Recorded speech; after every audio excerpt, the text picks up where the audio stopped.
കൊച്ചി കായലിൽ നിന്ന് ഇടുക്കിയിലെ മാട്ടുപ്പെട്ടിയിലേക്ക് സീപ്ലെയിൻ പറന്നുയർന്നപ്പോൾ ഒപ്പം ചിറകടിച്ചുയർന്നത് കേരളത്തിന്റെ ടൂറിസം മേഖലയിലെ കുതിപ്പിന്റെ പ്രതീക്ഷകൾ കൂടിയാണ്.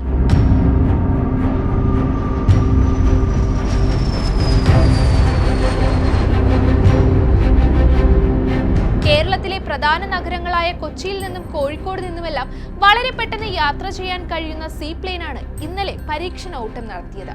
മന്ത്രി PA Muhammad Riyas flag off ചെയ്തത് അതിനാൽ തന്നെ കേരളത്തിന്റെ ടൂറിസം മേഖലയിലെ സ്വപ്നങ്ങൾക്ക് കൂടിയാണ്.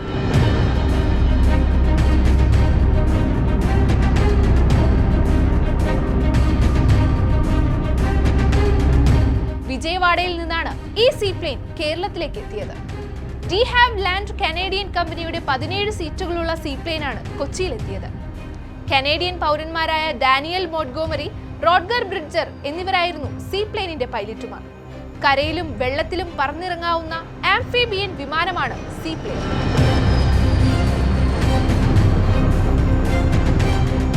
സീപ്ലെയിന്റെ തുടക്കം അങ്ങ് ഫ്രാൻസിൽ നിന്നായിരുന്നു. 1910-ലാണ് ഫ്രാൻസിലെ മാർസിലയിൽ ആദ്യമായി സീപ്ലെയിൻ ഫ്ലൈറ്റ് പ്രവർത്തനം ആരംഭിച്ചത്. ഹെൻറി ഫാബറാണ് അന്ന് സീപ്ലെയിനുകൾ കണ്ടുപിടിച്ചത്. ഫ്ലൈവുഡ് പ്ലോട്ടുകൾ ഉപയോഗിച്ചാണ് അദ്ദേഹം സീപ്ലെയിനുകൾ നിർമ്മിച്ചത്. ഫ്ലൈവുഡിന് ഭാരം കുറവായതിനാൽ വെള്ളത്തിൽ നിന്ന് പറന്നുയരാനും ഏകദേശം 1/2 കിലോമീറ്റർ പറക്കാനും വെള്ളത്തിൽ സുരക്ഷിതമായി ലാൻഡ് ചെയ്യാനും ഇവയ്ക്ക് സാധിച്ചിരുന്നു. ഹെൻറി ഫാബർ തന്റെ കണ്ടുപിടുത്തത്തെ ഹൈഡ്രോവിയോൺ എന്നാണ് വിളിച്ചിരുന്നത്.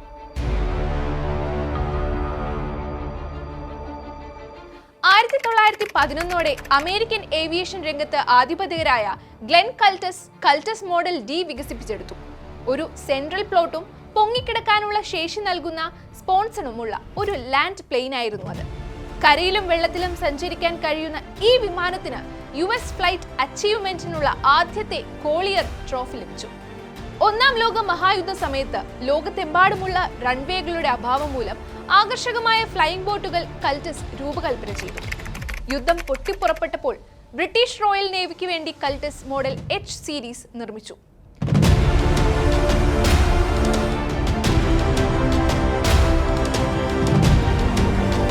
അറ്റ്ലാന്റിക്കിലെ നോൺ സ്റ്റോപ്പ് ഏരിയൽ ക്രോസിംഗ് എന്ന വെല്ലുവിളിക്കുള്ള മറുപടിയായിരുന്നു മോഡൽ H സീരീസ് കുടുംബത്തിൽപ്പെട്ട ഫ്ലൈയിംഗ് ബോട്ടുകൾ.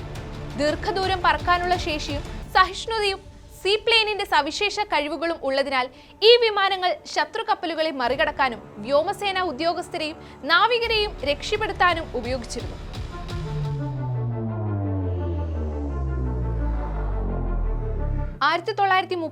അവസാനത്തോടെ സീപ്ലെയിനുകൾ ലോകത്തിലെ ഏറ്റവും വലുതും വിലയേറിയതുമായ വിമാനങ്ങളിൽ ഒന്നായി മാറിയിരുന്നു. രഹസ്യാന്വേഷണം, അന്തർവാഹിനികൾക്കെതിരായ യുദ്ധം, തിരച്ചിൽ, രക്ഷാപ്രവർത്തനങ്ങൾ എന്നിവയ്ക്കായി പസഫിക് സമുദ്രത്തിന് കുറുകെയുള്ള വിദൂര പ്രദേശങ്ങളിലേക്ക് പ്രവേശിക്കാൻ രണ്ടാം ലോക മഹായുദ്ധ സമയത്ത് സഖ്യകക്ഷികൾ ജലവിമാനങ്ങൾ ഉപയോഗിച്ചിരുന്നു.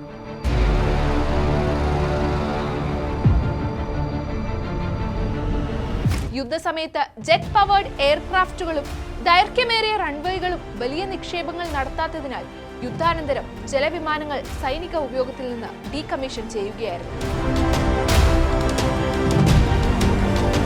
പുതിയ കാലത്തെ ആധുനിക ജലവിമാനങ്ങൾ പ്രാഥമികമായി ലോകമെമ്പാടുമുള്ള വിദൂര പ്രദേശങ്ങളിൽ ലാൻഡ് ചെയ്യാൻ സാധിക്കുന്ന പ്ലോട്ടുകൾ കൊണ്ട് സജ്ജീകരിച്ചിരുന്ന ലൈറ്റ് ആംഫിബിയസ് വിമാനങ്ങളാണ്.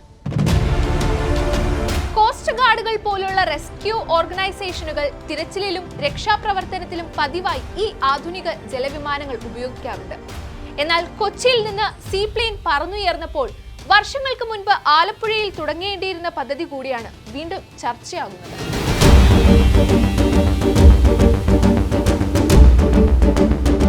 മത്സ്യ കക്കാവാരൽ തൊഴിലാളികളുടെ ജീവന് ഭീഷണിയാകുമെന്ന് ആരോപിച്ചാണ് അന്ന് ആ പദ്ധതിക്കെതിരെ മത്സ്യത്തൊഴിലാളി യൂണിയൻ രംഗത്ത് വന്നത്. പദ്ധതി നിർത്തിവെച്ച മത്സ്യത്തൊഴിലാളികളുടെ ഉപജീവനമാർഗം സംരക്ഷിക്കണമെന്നായിരുന്നു യൂണിയൻ ജില്ലാ കമ്മിറ്റിയുടെ ആവശ്യം.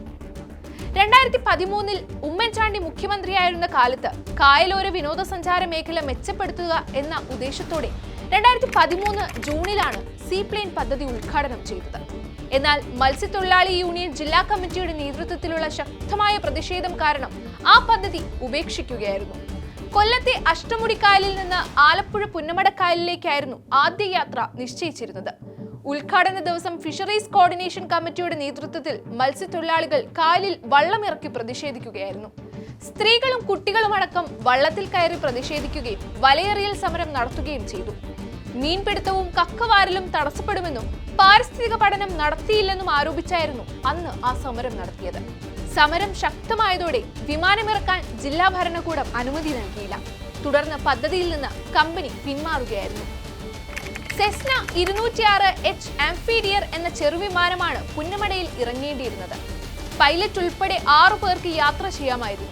അഷ്ടമുടി, പുന്നമട, ബോൾഗാട്ടി, കുമരകം, ബേക്കൽ എന്നീ വിനോദസഞ്ചാര കേന്ദ്രങ്ങളെ ബന്ധിപ്പിച്ചായിരുന്നു പദ്ധതി ആസൂത്രണം ചെയ്തിരുന്നത്. പദ്ധതി നടപ്പാക്കിയിരുന്നെങ്കിൽ വിനോദസഞ്ചാര മേഖലയിൽ വൻ കുതിപ്പുണ്ടായേനെ എന്ന് ചൂണ്ടിക്കാണിക്കപ്പെടുന്നുണ്ട്. എന്തായാലും വർഷങ്ങൾക്ക് ശേഷം കൊച്ചിയിൽ നിന്ന് മറ്റൊരു സീപ്ലെയിൻ പറന്നുയരുമ്പോൾ അത് ലോകത്തിന്റെ നെറുകയിലേക്ക് കേരളത്തെ ഉയർത്തുമെന്നാണ് പ്രതീക്ഷിക്കപ്പെടുന്നത്.